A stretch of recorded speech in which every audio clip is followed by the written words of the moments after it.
안녕하세요. 저는 조 이름 도저히 안 떠오르조의 의예과 1학년 2021-5378 정유진입니다. 제가 선택한 논문은 Possible Association of Vitamin D Status with Lung Involvement and Outcome in Patients with COVID-19, a Retrospective Study입니다. 먼저 논문 소개 및 선정 배경부터 말씀드리겠습니다.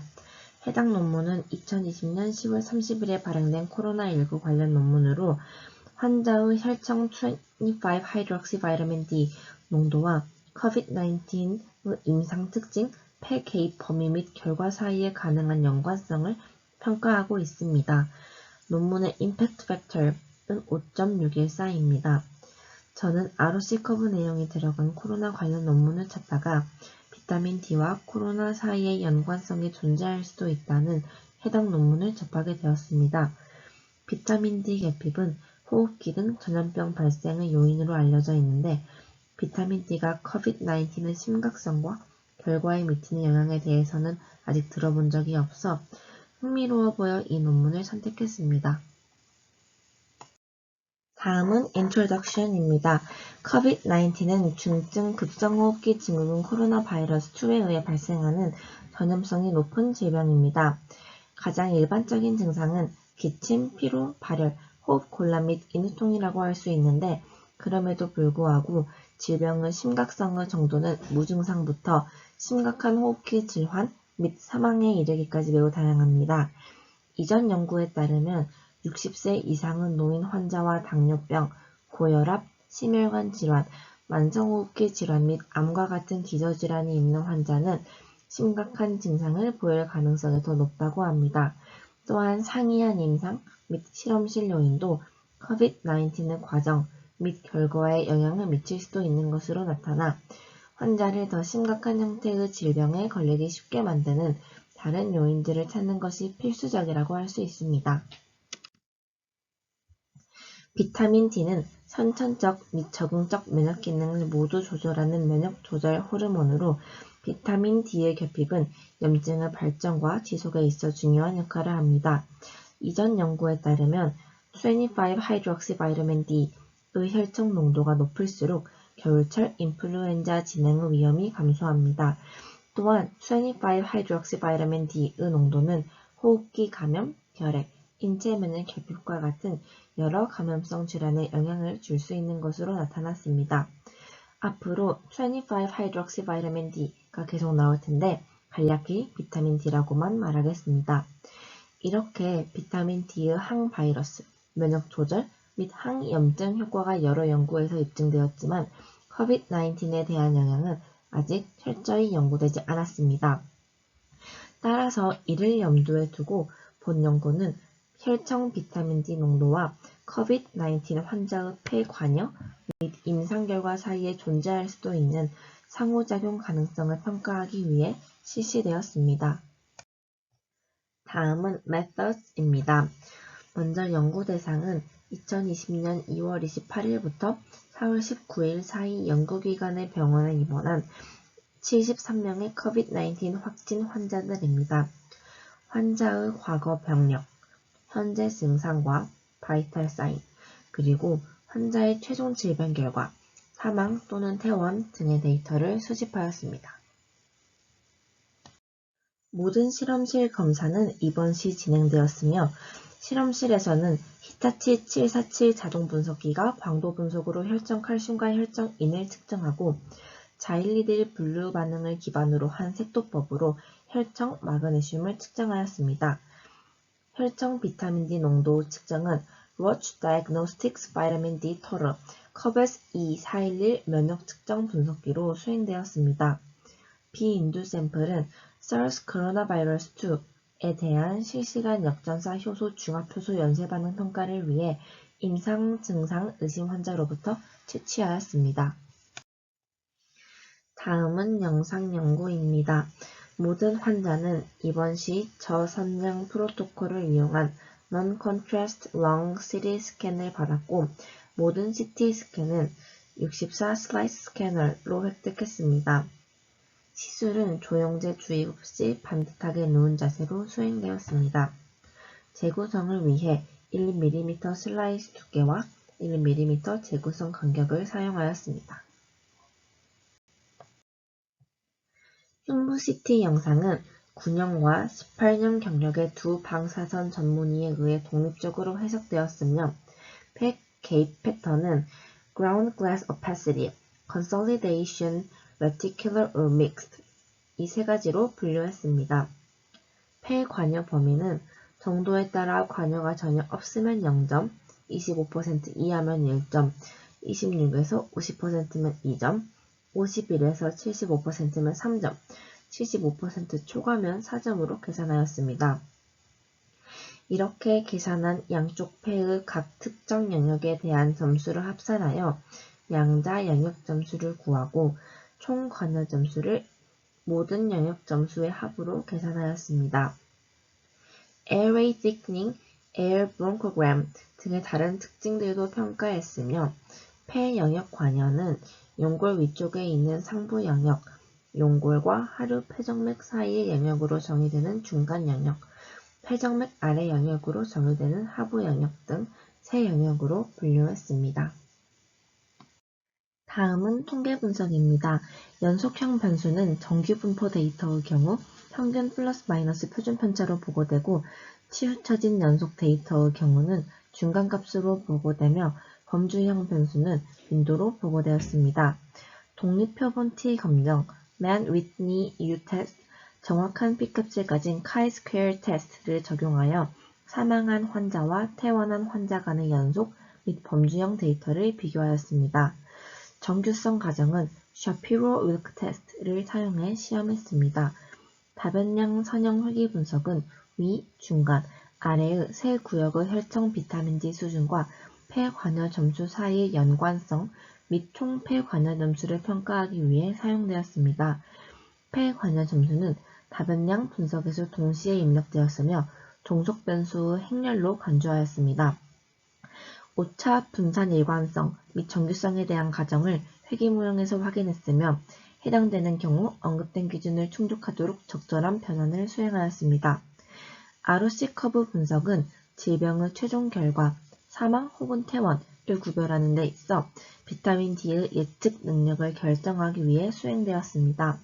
비타민 D의 최적 컷오프 지점과 민감도 및 특이성도 계산되었습니다.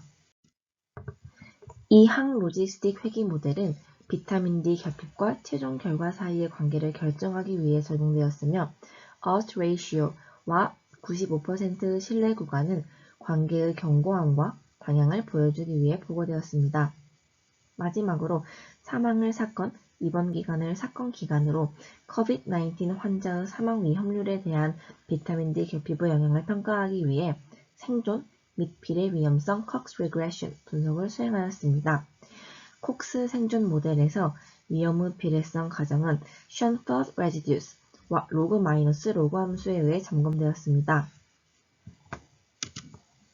이를 통해 두 그룹의 사망 위험을 비교하는 것은 시간에 의존하지 않으며 비례성 가정이 콕스 회귀에서 유지된다는 것을 알 수 있습니다. 모든 통계 분석은 스타타 14 및 SPSS 24에 의해 수행되었으며 P값이 0.05 미만인 경우를 통계적으로 유의미한 것으로 간주하였습니다. 다음은 results입니다. 먼저 환자의 인구 통계학적, 임상적 특성 및 영상 소견입니다. 환자의 평균 연령 플러스 마이너스 표준 편차는 55.18세 플러스 마이너스 14.98세였고 39.7%가 60세 이상이었습니다. 환자의 약 64%가 남성이었으며 42명의 환자가 적어도 하나의 기저질환을 가지고 있었습니다. 평균 입원 기간은 10일이었으며 12명의 환자가 COVID-19으로 인해 사망했습니다. 이 표는 퇴원 및 사망 그룹의 환자의 기본 특성을 보여줍니다. 부분별로 확대해서 살펴보겠습니다. 먼저 조사된 변수 중에서 연령, 성별, 폐 관여 패턴 및 병변 분포는 두 연구 그룹 간의 유의한 차이를 보이지 않았습니다. 또한 제시된 징후와 증상 중 어느 곳도 두 그룹 간의 유의한 차이가 없었습니다. 이는 P값이 0.05보다 크다는 데서 알 수 있습니다. 반면에 Zone Involvement Score에서 전체뿐만 아니라 지역별 관여 점수, 위, 중간, 아래 영역은 사망한 그룹에서 유의하게 높은 것을 발견할 수 있습니다. 그리고 CT 영상 소견 중 Dilated Vessel, 즉 혈관이 팽창한 경우와 Air Bronchogram, 공기 기관지 조영상이 퇴원한 환자에 비해 사망자에게서 나타날 가능성이 높았습니다. 마지막으로 혈청 비타민 D의 평균 농도는 생존자에 비해 사망한 환자에서 유의하게 낮음을 볼 수 있습니다. 두 번째는 혈청 비타민 D 수치와 폐 관여 점수 사이의 연관성입니다. 다변량 선형 회귀 분석 결과에서 입증되었듯이 높은 비타민 D 농도는 폐 개입의 감소와 유의하게 관련이 있었습니다. 또한 조정된 다변량 회귀 분석에 따르면 상위, 중간, 하위 및 전체 수준이 유의미하게 연관되었습니다. 심각한 폐관여를 폐관여 점수 총점이 최대 24점일 때 12점을 넘는 경우로 정의함으로써 로지스틱 회귀 분석을 사용하여 비타민 D 농도와 폐관여 범위 사이의 관계를 평가하였습니다. 이 분석의 결과는 비타민 D 수준이 한 단위 증가하면 심각한 폐관여가 발생할 확률이 4% 감소한다는 것을 보여줍니다. 이 평가에서는 성별, 연령, 동종 혼란 상태를 포함한 잠재적 교란 인자 영향을 조정했습니다. 이 그림은 혈청 비타민 D 농도가 다른 두 환자의 CT 영상인데 폐 관여 정도가 다름을 보여줍니다. 왼쪽의 세 사진은 기저질환 없이 5일간 발열과 마른 기침을 한 비타민 D 수치는 50ml당 나노그램인 55세 남성입니다. 오른쪽의 세 사진은 6일 후 태어난 환자로 4일간 발열, 마른 기침 및 호흡 곤란 등의 기타 질환이 나타나지 않았고 비타민 D 수치는 7ml당 나노그램인 남성입니다. 이 환자는 19일 후에 사망하였습니다. 즉, 비타민 D 수치가 높을수록 심각한 폐관여가 발생할 확률이 낮아짐을 반대로 하면 비타민 D 수치가 낮을수록 심각한 폐관여가 높아짐을 이 그림을 통해서도 알 수 있습니다. 세 번째는 최종 결과 예측, 죽음 또는 퇴원을 위한 비타민 D의 최적 컷오프 값입니다. 혈청 비타민 D에 대한 ROC 곡선 분석은 다음 그림과 같습니다. 생존자를 비생존자와 구별하기 위한 곡선 아래 면적 Area Under the Curve AUC는 0.8이었으며 최적 컷오프 수준은 특이성 75%, 민감성 72%로 25ml당 나노그램 미만이었습니다. 마지막으로 비타민 D 결핍이 사망 위험에 미치는 영향입니다.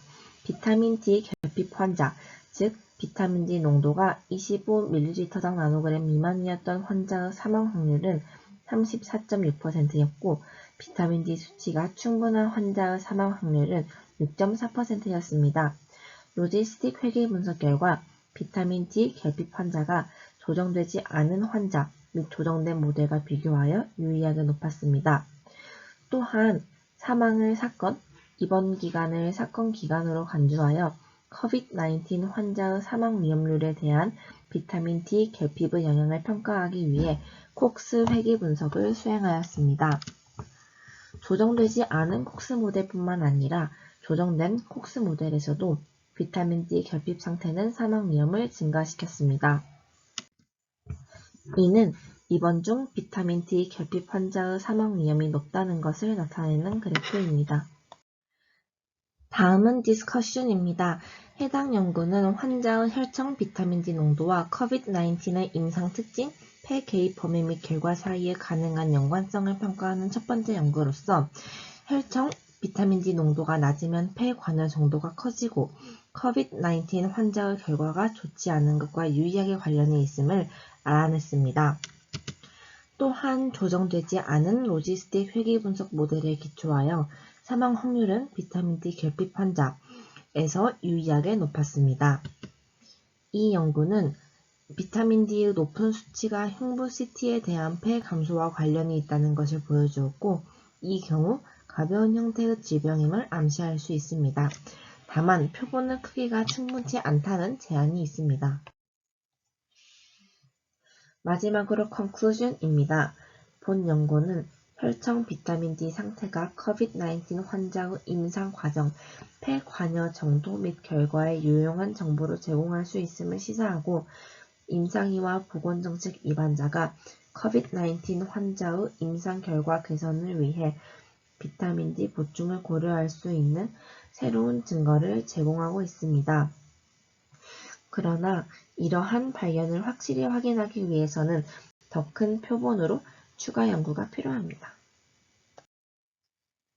지금까지 발표를 들어주셔서 감사합니다.